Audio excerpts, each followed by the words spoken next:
As someone who's worked in the heating and air for years, I've been in countless older homes across the Twin Cities, and I can tell you there's one thing that keeps me up at night: asbestos. This stuff was everywhere in older buildings. Insulation, ductwork, pipe wrapping, and disturbing it can release dangerous fibers into the air. That's why I want to tell you about solutions for asbestos-free environments.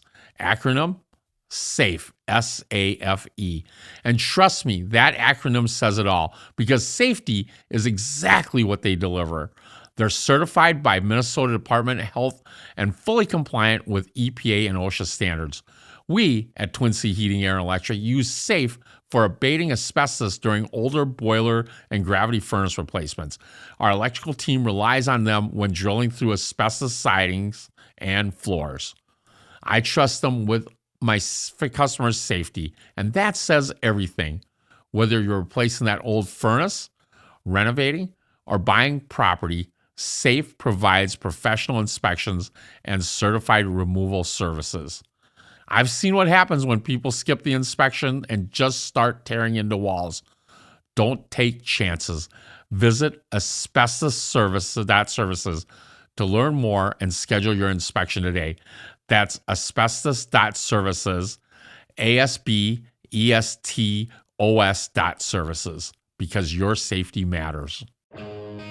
From working in his family's Chinese restaurant, to bartending, to becoming present-day owner of Twin City Heating, Air, and Electric, my father's true superpower is human connection. Now, he's on a mission to capture the most fascinating stories that make up the Minnesota community. You're listening to the Twin City Tales podcast. Today's guest is Holly Stomberg, co-owner of Success Home Team at Keller Williams. Holly didn't just set out to sell houses. She's on a mission to help people, especially women, find the security and independence that comes with the right home. Drawing on her sociology background and personal experiences, she's redefined what it means to be a real estate professional. I'm excited for you all to meet her. Welcome, Holly, to the show. Thanks, Wyman. What a good intro. Well, thank you. You are amazing from what I've even just heard you speak at some of the networking groups we've been to, and just your personality is so bubbly, and you're just always ready to help, which I think is so cool. And you grew up in Roseville, right? I did, yeah. What was it like growing up in Roseville? Pretty standard. Not a lot to report there. Lived there and then didn't venture too far for college. Went right to Hamlin, so about 15 minutes away. So you could say I've stayed hyper local my whole life.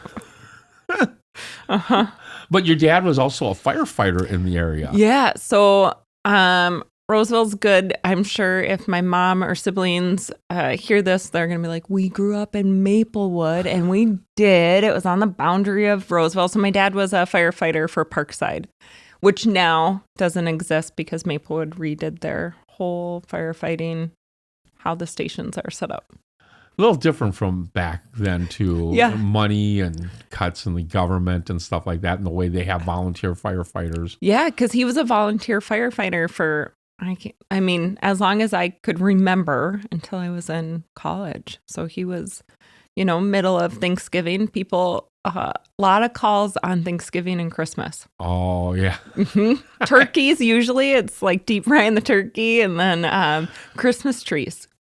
I got a really good story about Thanksgiving being on call, because I worked for that company called Centerpoint Energy Minigasco. Yeah. And we had to respond to emergency gas leaks and fires and stuff like that, right? And I was working one Thanksgiving, and I got the call to go out to a house that had an explosion in the grill. So, they thought it was a gas explosion. Yeah. So went there, opened up the homeowner was making beer can chicken. Yep.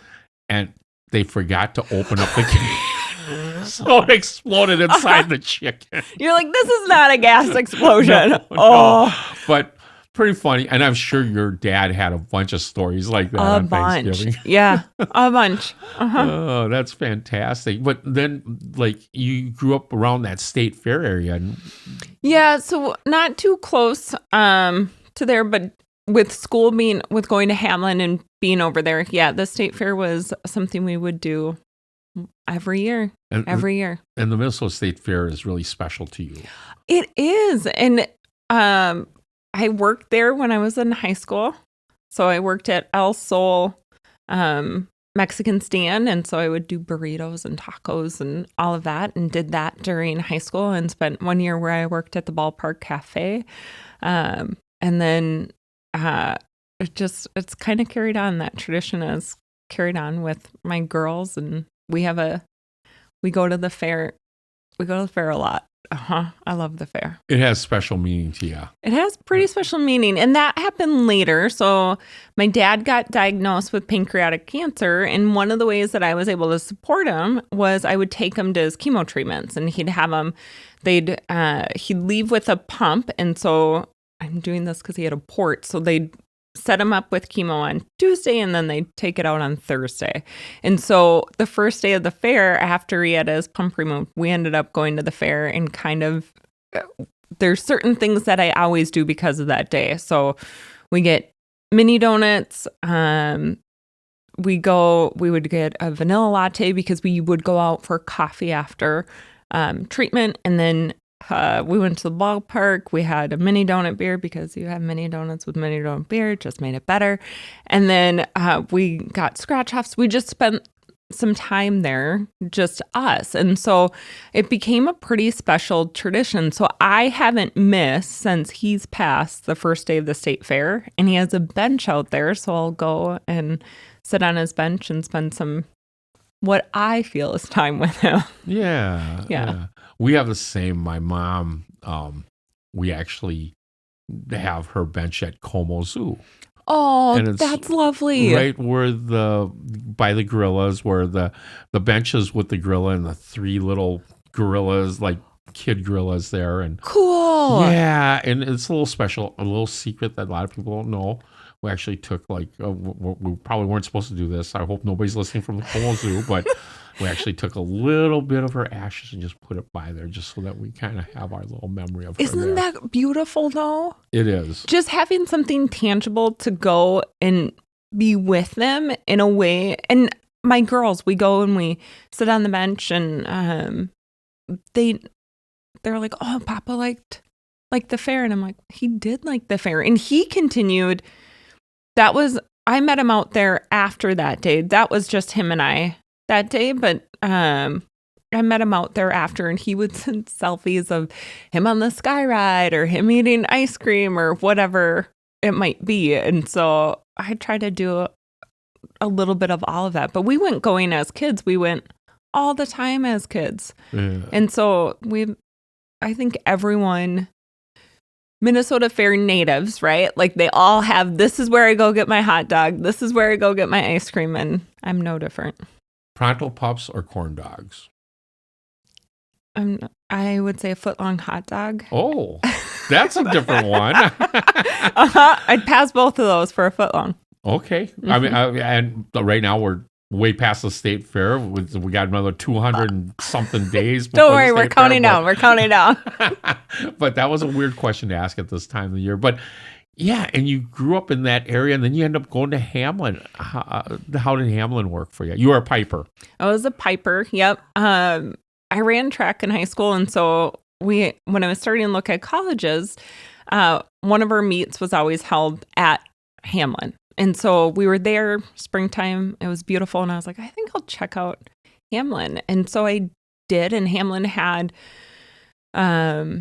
beautiful class sizes. And it wasn't too far from home, which I think I was actually looking to go a little bit further than where I landed. It just felt right. And so I ended up going to Hamlin, and I got a degree in sociology, the study of groups of people. And that was before like Brene Brown and all of that. So I didn't really know what I could do with my degree. I just found it fascinating to look into and understand, how do people actually work, and what changes that or what doesn't change that. And then the different factors that will impact that. As even we did a lot of surveys on different sports teams and took that into consideration. Like how do they perform in their social environment versus Like, what about basketball versus hockey? And what are their values and what changes that? And so, yeah, I definitely enjoyed my time there. Interesting. And I thought that when we, you have some lawyer. Oh, yeah. Oh, goodness. Like you went to school for lawyering at one time. We all changed majors like 18 times in college. But that's also why I chose Hamlin. Thank you. Yeah, I thought I set out, I think, with this big grandiose plan and just so green, which I think is so. I love that my parents didn't shatter that for me, right? They let me fully go in and commit to paying college tuition for it. So I thought, okay, I'm going to go the law track. I'm going to become a lawyer. I'm going to do all cases free. I'm not going to charge anyone. It's all going to be pro bono. I'm not going to do anything. And I just want to set out and help people. And so I did even my first, they called it it was your first year seminar. So my first year seminar was all about law and pre-law and figuring out your path that you could do it, because Hamlin had an opportunity for you to do it quicker. And so I was like, I can do that. Turns out I did not have such a fascination with getting into the nitty gritty of law. And that's where I did end up switching to sociology. And I think ultimately that's what led me into becoming a real estate agent. When I look at the ability to help people, and you mentioned it in my intro, which is so true, is being able to provide people with a home, it fundamentally changes, in my opinion, a little bit of everything, right? Because if we look at the hierarchy of needs, shelter is right there. And if you have a safe shelter that you are in and feel comfortable in, I believe you make more educated and sound decisions from that point. If you do not have a place of shelter that is a home or safety or anything like that, you're not making decisions with the same level of time, care, all of that, because it's all impactful of where you land.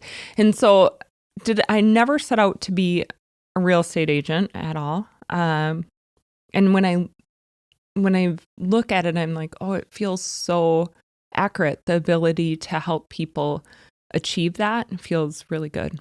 Yeah, and I know your husband, Jonas, a little bit, and I know that he kind of dragged you right into it, didn't he? He sure did. He was doing extremely well in the downturn. So Jonas got into real estate in 2006, and we all kind of know what happened from there. And he looked at me and he said, Holly, you can either come be my assistant or I'm going to hire someone. And I was like, perfect. This is perfect. I'm a great assistant. Let's do this. And so I joined him as an assistant, and I quickly learned that I don't like being told what to do, especially by him.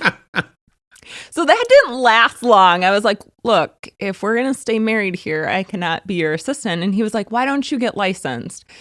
And I got licensed before we had GPS on our phones.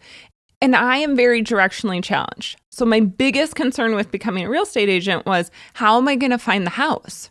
Right? Like, I didn't know how I would get there. And so I didn't want to do it for that reason. And now I look back and I can laugh at that, right? But when clients that's back when clients would get in your car or they would follow you, all of it. And so I remember every time they'd get in my car, I would just say, I like to do a lot of U-turns just to see if my car can do it. And they were like, oh, okay. Interesting. Yeah, interesting approach.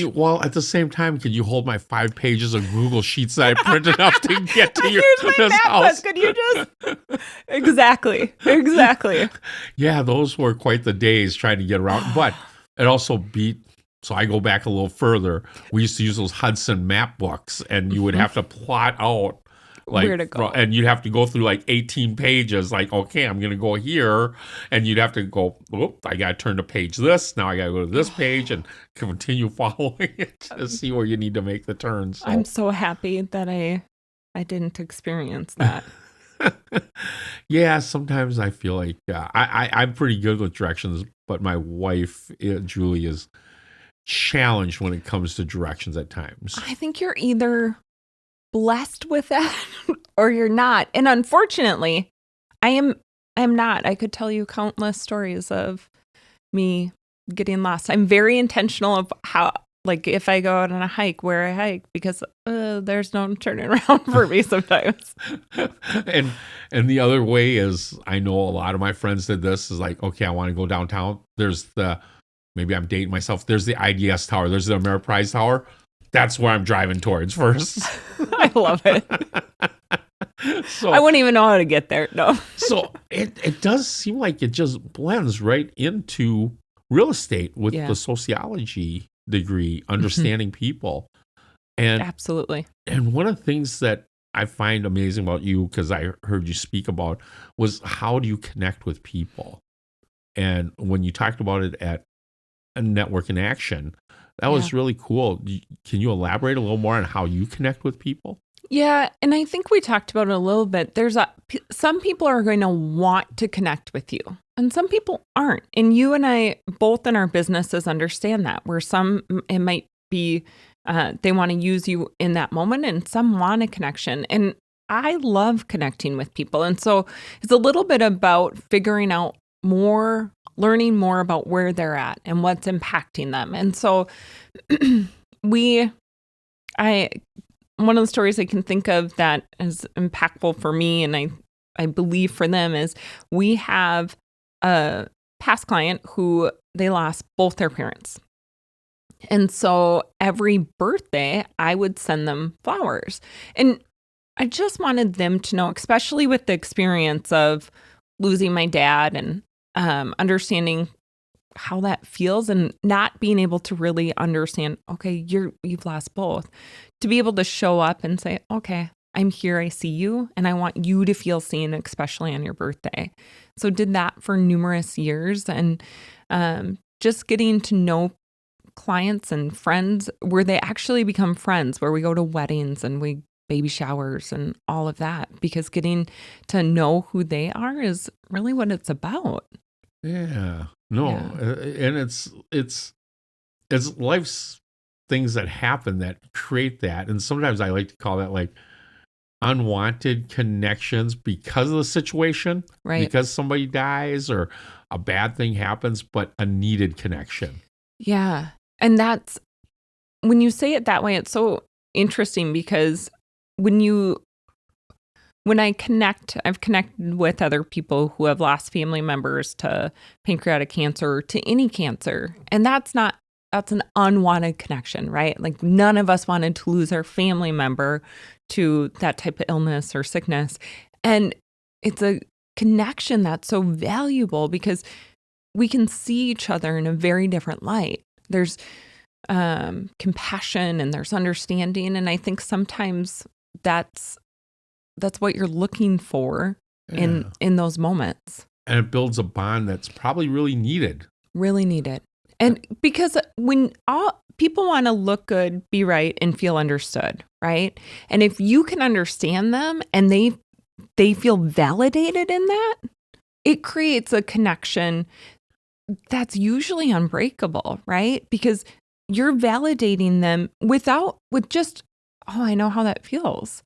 Because you know how that feels, right? And showing up, I think it's a really big deal. And I think what's happened is, what I'm seeing at least is, I think for a while we lost some of that connection, and people want it, and not in the same way that we may have connected before, in a very genuine way, right? Like, they want to know about your dog and the 3 cats, and that your kids stubbed their toe today. It's different. And and I didn't get into the business that long ago, but a while ago, we were told not to have those conversations, not to tell people what you were going through. And I lost my dad 9 years ago. And during that, even people were like, well, don't tell anyone. They can't know. And what a disservice that is to those around you, because I think people generally want to be there, support you, and they're understanding, right? And I think our connection now is people are like, oh, tell me, I want to know. I want to rally around you. I want to support you. Yeah, it's very different. No, and really makes sense in everything that you're doing in the community, especially like the women's group, right? Like I could never ever say like, oh, I know exactly how you feel if there's a women's problem, right?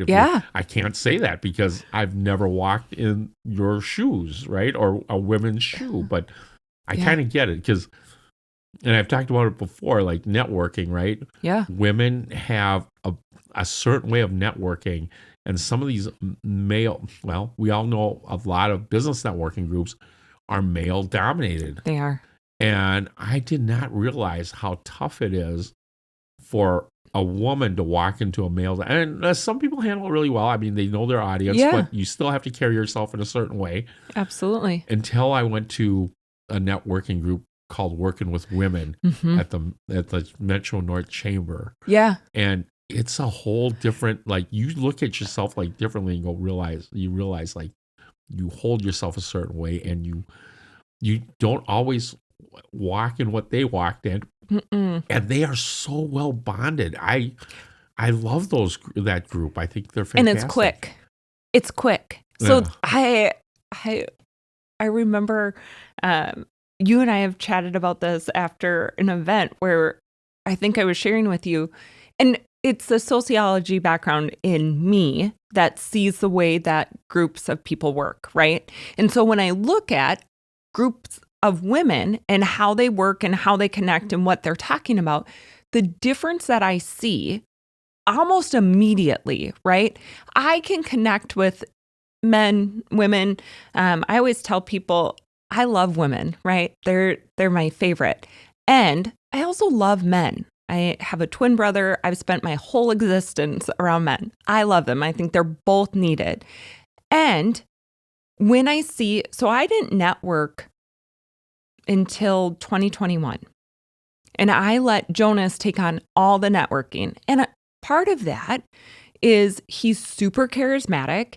His energy is infectious. And it's fun to hear you say, oh, I've seen that in you, Holly, because sometimes it's not, I take a minute to take in the room and my surroundings. And it is for all the reasons you just said. How I show up in maybe a male-dominated space or co-ed space might look a little different than how I show up in a space filled with women. And that's primarily a sense of, I want to say safety, but that's not quite right. That's not quite the right word. I don't mean like physical safety. I mean like emotional safety and understanding. And I think what happens is very rarely will women challenge you in, this is going to go somewhere. If I'm presenting facts, very rarely would have I ever had a female be like, that's not accurate. That's not right. How could you say that? Right? Versus men, that I've had that. And that doesn't mean that it's not acceptable, right? I think women have hold on. It's hey, you have toilet paper on your shoe? And versus, hey, this is on your shoe, right? They're like, hey, Holly. You're like, oh, I see you. Thank you. It's a gentleness. It's a almost a care, right? And so women's group, I'm so happy you brought that up. Networking with women, I was at a networking event this morning just for women. And there were, I don't know, maybe 12 people in the room. 3 of which cried while introducing themselves. And that's not going to happen in co-ed space because you're going to be buttoned up. But what we need in business, what we need for everyone in business and life is those people who want to rally around you, support you, build that village, build that community, build those people who are going to be there for you. Because when you're feeling that way, you're introducing yourself and you're feeling those pressures and that emotion, what you need is somebody to hear you and someone to see you. But if you can't even go there, it's the vulnerability if you can open that up, and there's so much trust in that once you can break through that. Yeah. And isn't that what we all want to actually do business with, is someone we can trust or even have good relationships with, right? Well, and when you talk about connecting and you talk about community and all that goes into that, what is it built on? Immediately trust. It's interesting because what I've been able to do in what I feel is a short time of networking with other businesses is now I have people who come to me and ask me, Holly, who do you know? And they're not interviewing other people. They trust me that I've done my due diligence to trust them to do the work. And I think that's such a beautiful testament to the relationships that you build and you make with people. And I'm not just supporting women's businesses, right? I'm supporting them all. And what a lovely thing to be able to provide and support, because the people I connect with and network with and spend time with, I want them to be successful. I want them to succeed. And my past clients are the best people on the planet. I want them to deal with them. My friends and family, they're the best people on the planet. Why wouldn't I want the people that I'm connecting with, that I trust, to connect with those people? I absolutely do, because I love everyone in that little group, right? Yeah. That's awesome. Tell me a little more about the women's group that you spearhead. Yeah. So I co-founded a women's group with a girlfriend of mine. She's an estate planning attorney, Rachel Schroman with Schroman Law. And it's interesting. Speaking of vulnerability, I felt ill-prepared to be in networking, and for all the reasons I shared before. And she had networked extensively and extremely well. And I think we all have those people in different avenues that we admire what they're doing and what they're accomplishing. And I had gone back to her and just said, hey, I think we need a space for women to get together and to connect, and not in a standard format that you and I have been a part of in networking groups where you have 15 minutes and you're going to give a minute, what we call a commercial of telling people exactly what you need to do. So your name, your business, and all these things. And I like to think I'm real funny. And sometimes when I give my commercials, I'm like, that didn't land. Right? So right. I'm like, that doesn't work. And then they do a presentation, and I said, I don't want to do that.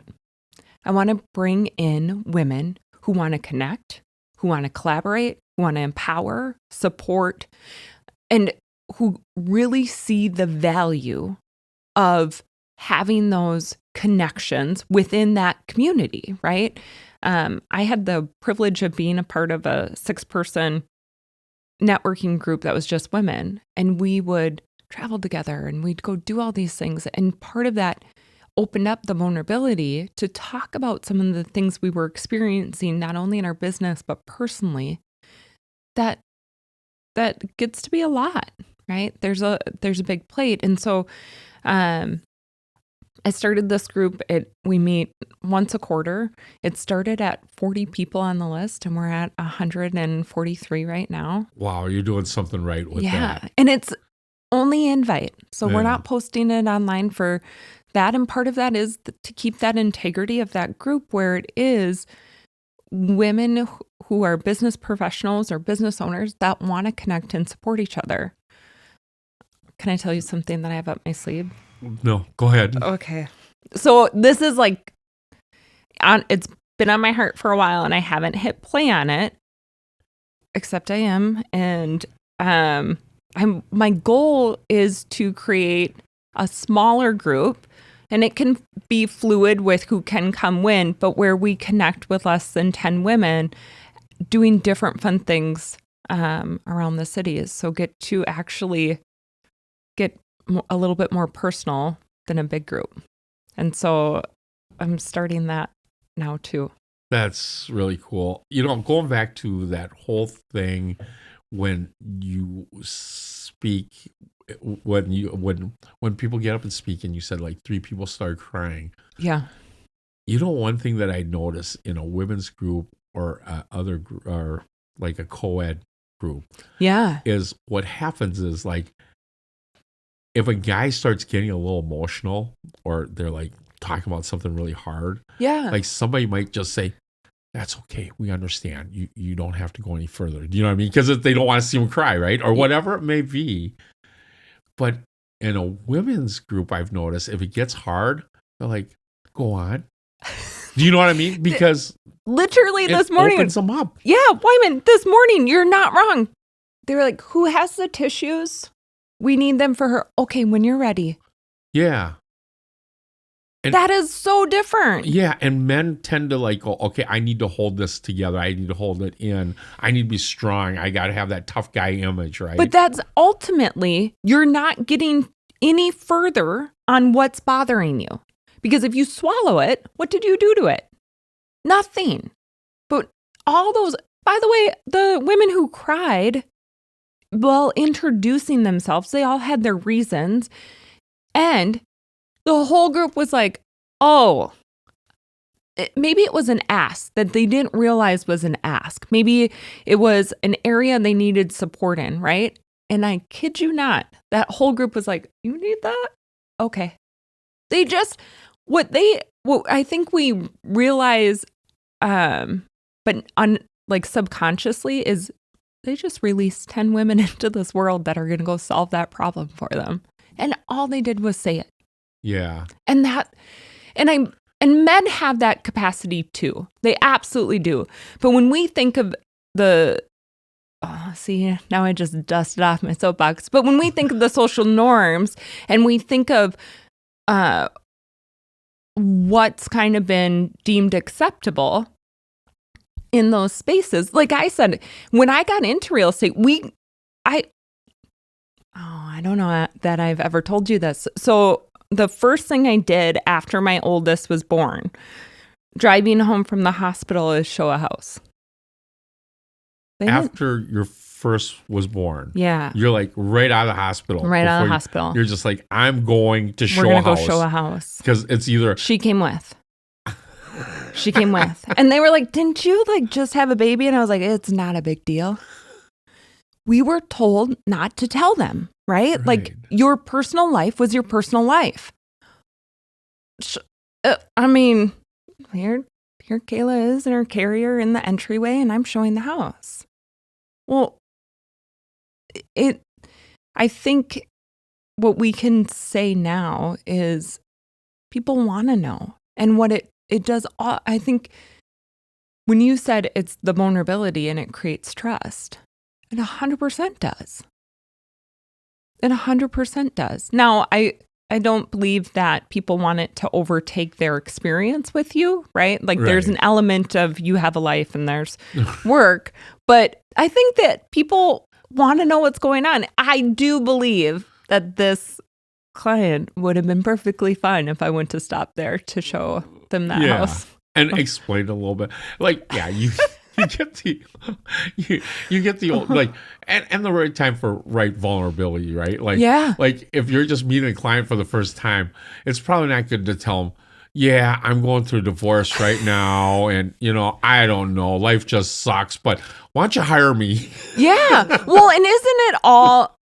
Wouldn't that conversation look different if it was, "Hey, something that I think would be beneficial for you to know is I'm not able to work on Tuesday nights or Thursday nights. My personal life right now is a little bit up in the air, and those nights I've blocked off Yeah. That's a different way to do it. Yes. And so there's being vulnerable. I had somebody say this to me. They said, being vulnerable doesn't mean you're spilling everything about it. It's giving them tidbits. Yeah. It's giving them and that's not without disclosure, right? I could have easily said, hey, I'm leaving the hospital at 2:00. Could we do 5 instead? No, I could have said, hey, I had a baby. Could we do it tomorrow? When you started going down that road, I was thinking, my head goes to funny places because I always think of humor, right? Like I do too. It's like, yeah, I can't meet on Tuesday nights because I have an AA meeting, and then I meet my parole officer on Thursdays. But otherwise, any time other than that would be great. That's like a great date line, right? Like if you're gonna date somebody, a little too much vulnerability right there.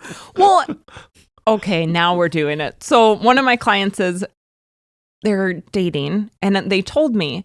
So in an email back to him, a little bit on that vein, is I put all the houses in order. I don't know I've not been around with dating apps. I was married at 21. We did not meet on a dating app. I don't even know if they existed. Oh, they did. They did. Anyways. They had the city back pages when we were younger, and you could pen pal people. I'm sorry, what? Remember the city pages? Nope. They used to have...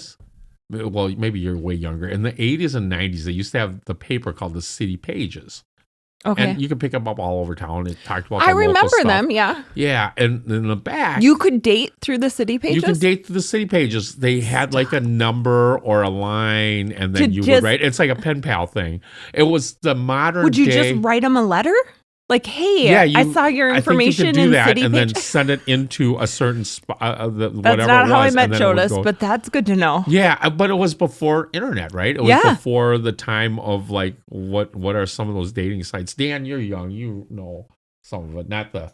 I feel like Tinder's the biggest one. Tinder. But yeah, so stuff like that. what would have been, I was thinking this is eHarmony Yes. way back when, Yeah. and then I don't know the other one.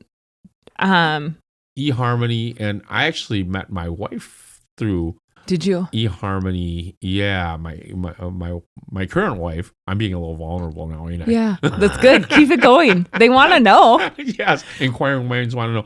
Yeah, eHarmony, and we matched up Match.com, and so we're on both of those, and we matched up really well, and it actually turned out that. But there was no swiping. No, there was no swiping, and it wasn't like the young kids call it booty call. It wasn't like booty call type of dating. It was actually like you matched up and you're just like, oh, let's connect up and have lunch or and learn a little bit about each other. And it was. Do you know why lunch works great for that? This is a little sociology. I mean, people know this, but lunch is short. And there's not necessarily, there doesn't need to be drinks or anything after, and keeps it real crisp. For those of you dating, I haven't done that in years, but it's been a while. But I got to tell you, I didn't date my second time until I was like 44, 42.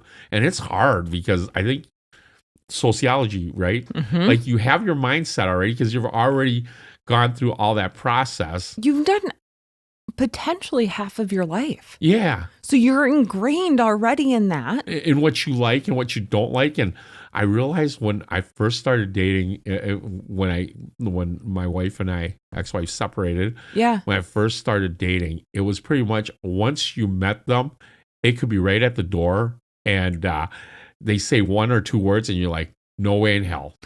And I'm just like, exactly. Instead of wasting time doing when you're young, right? Like, it might work out, it might not, but I got to just let it go a little bit longer. You know what I mean? I want to test it out. Yeah, but I think you get to a certain age, like, I don't have time for this. I already know it. Do you know what I dating with houses too? When people, one or two words, if you look at that for houses, when people walk in a door and they're like, not my house. I'm like, well, we don't have to go any further. Yeah. And they're like, we don't. Same with dating. It's just going to muddy the waters.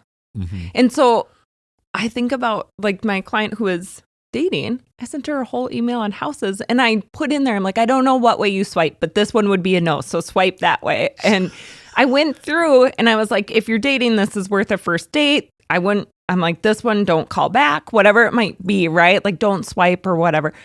I'm not approving ghosting. I'm just saying, like, there's some options. But talk about meeting people where they're at.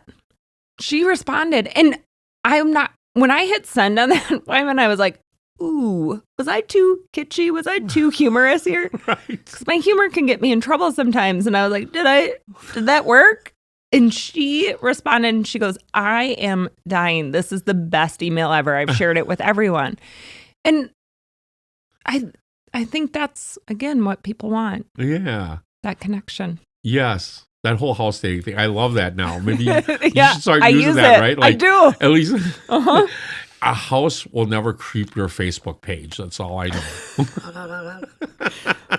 But the buyer might. The buyer might. Yeah. Uh-huh. No, I was just thinking of something because I was in my mind earlier. You had a friend, Rachel Stroman, yep. with an R. Yeah. Yours is with a T, no R. No R. Stomberg, no R. Yeah. Good job. Hey, good things to remember, right? Yeah. And with that, let's take a quick break. Sounds great. All right.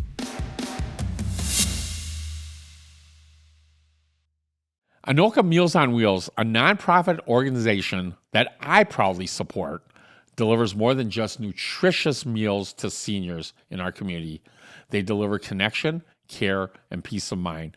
Their volunteers don't just drop off food, they check in, share a smile, and ensure our neighbors know they're not forgotten. I know because I am one of those volunteer drivers.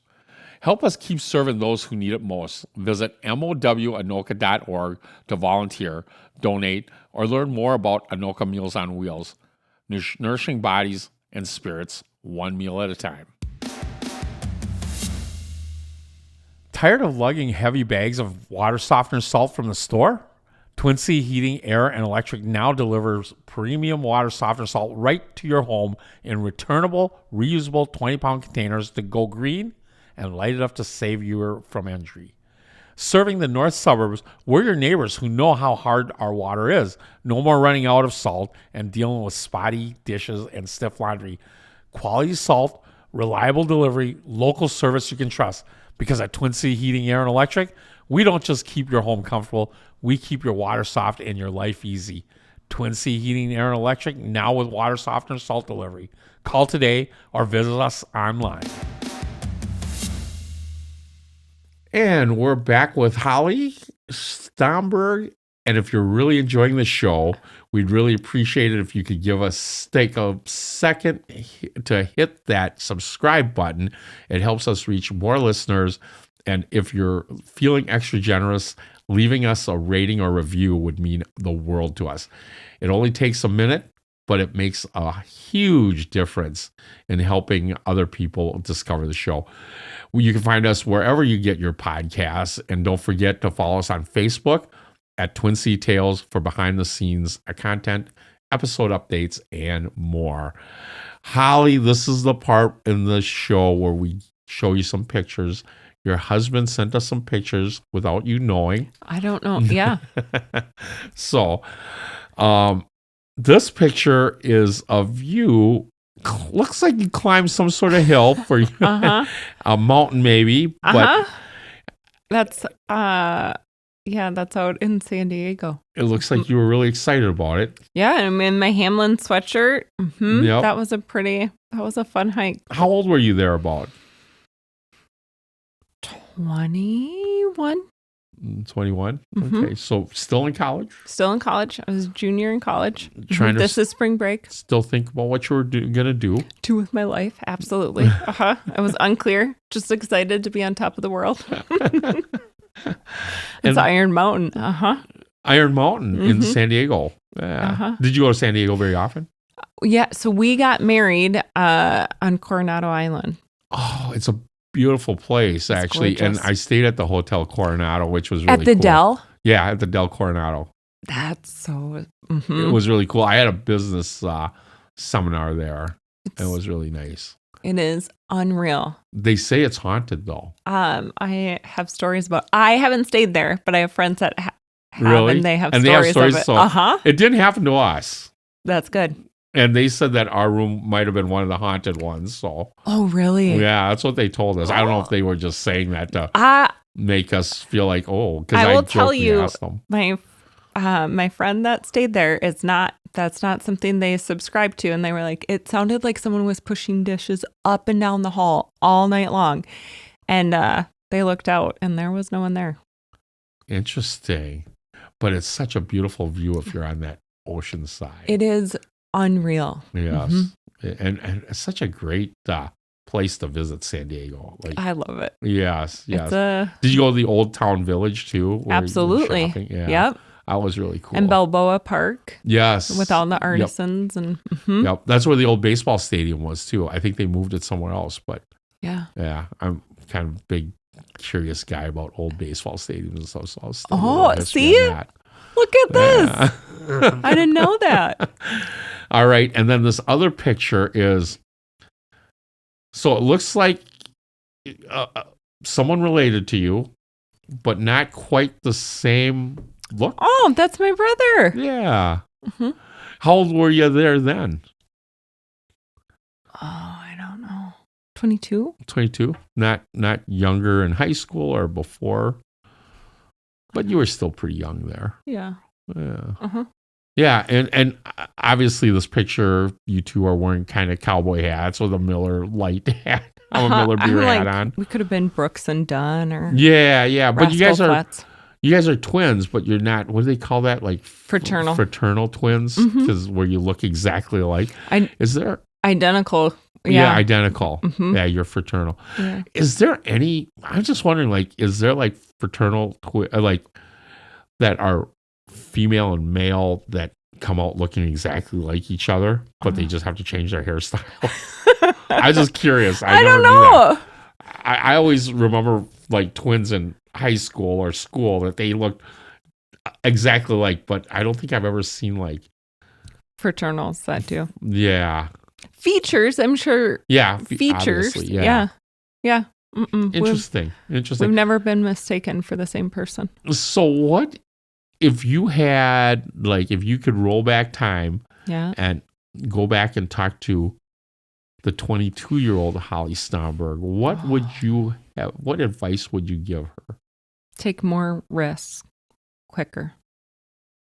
I think I've gotten better because I'm naturally wired I'd like to say yes to everything. And I like a little bit of excitement and I like to move at that pace. I think 20-year-old me, 21, 22-year-old me was a lot more reserved and concerned, and not maybe in an atmosphere or whatever, but I don't think that I understood. Even if I fell flat on my face, I had time to recover.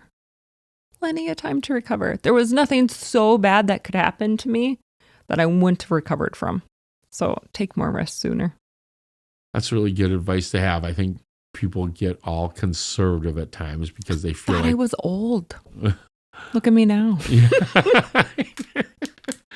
One thing that from the first half that I want to bring back was, I find it really fascinating on how history has kind of changed all of us, right? Like just the history of home buying, because like in the 60s they had like redlining, where like I still remember to a certain extent, I was young, but my dad bought a house in Golden Valley, and we had, and as you can tell if you're watching it on a podcast, I'm very predominantly Asian, and there were certain areas that people of color could not buy into, which is really interesting. And I know that in Golden Valley there was the area that my dad lived in.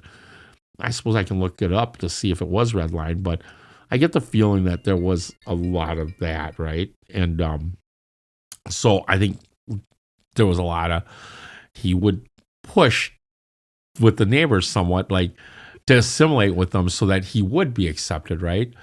I think this day and age too, women back, they weren't able to buy houses by themselves until like the 70s, which is just crazy. And it doesn't feel like we're that far removed from it. I don't think so. And I think that's when you're not that far removed, it doesn't allow for future generations to have seen someone before them do that. Or even when you think of immigrants who are buying or maybe not having seen that. But yeah, women, what's fun now is single women outpace men in home buying as home buyers. So women make up, I think, 19% single women of home buyers, whereas men make up about 10%. That's an interesting fact. That's from the National Association of Realtors. The thing that catches me, that grabs me, is they tend to wind up in less valuable homes. Though women. Oh, really? So when you talk through, that's based off of a study that the National Association of Realtors did. And I have theories on why that would occur. See, that's my sociology background where I'm like, oh, I get where this could occur. Yeah.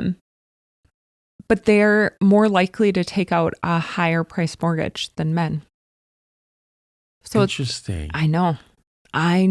We could have me back. We'll do a whole podcast of why that might occur. I find that really fascinating, to be honest with you, because I feel like, we aren't that far removed from it, right? And I think we all we all have certain preconceptions of things, right? And even like we talk about limiting beliefs, right? Like, women might be I hope it's not taken the wrong way out there, but women, because they aren't, so to speak, as handy as men, even though they're getting better, right? They're willing to pay more for a house that doesn't need as much work. And so they're willing to spend more. And like you said, they're taking out higher loans, but a lower value of the house, right? Yeah. And that's what this study found. I think what's interesting across the board right now is I'm finding more people are willing to, this is if you're thinking of buying or selling, more people are willing to pay more for a house where they don't have to go in and do anything. And that does come back. One of the number one things I look at is heating and air. What's your HVAC system look like? Yeah. And that's a big expense. That is one of the bigger expenses in the home. And more and more these days, home comfort and home, the reliability and the peace of mind. Yeah. I mean, that's an essential and not just a luxury anymore in homes. So, no doubt. Yeah, that's really an interesting fact. And you're right. We could do a whole deep dive on that whole thing. And I always find it interesting that connecting is really kind of what my drive on this podcast really is. Like, how do people connect? And I hope our audiences that are listening out there, that you're getting a lot of information on connecting through this podcast. So what is something that you used to think was important in connecting? Because as a realtor, you're always connecting. Well, I think you're always connecting no matter. You got to connect with your husband, wife, your kids. But what do you think was important for connecting that you now realize was actually getting in your way? I think thinking I had to you like to golf? Golfing probably is fun, right? Like, oh no, I don't have to like the same things that you like for there to be a connection there.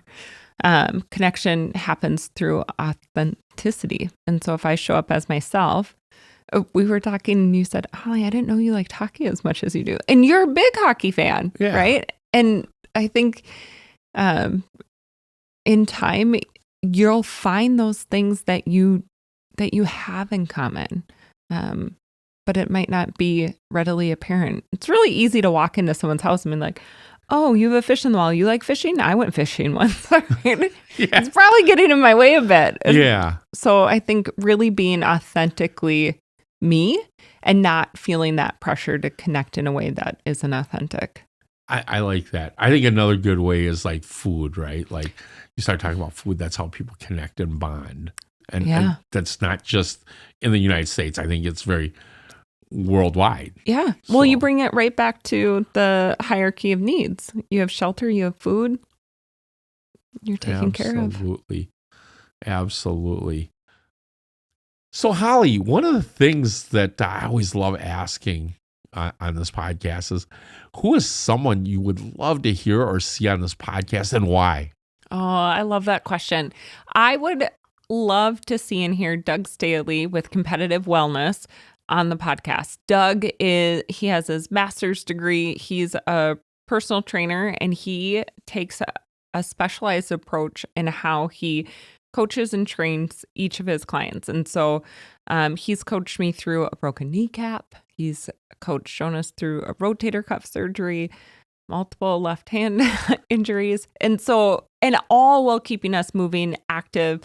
And his knowledge and his approach is so tangible. Yeah. He would be a real fun one to have on the podcast.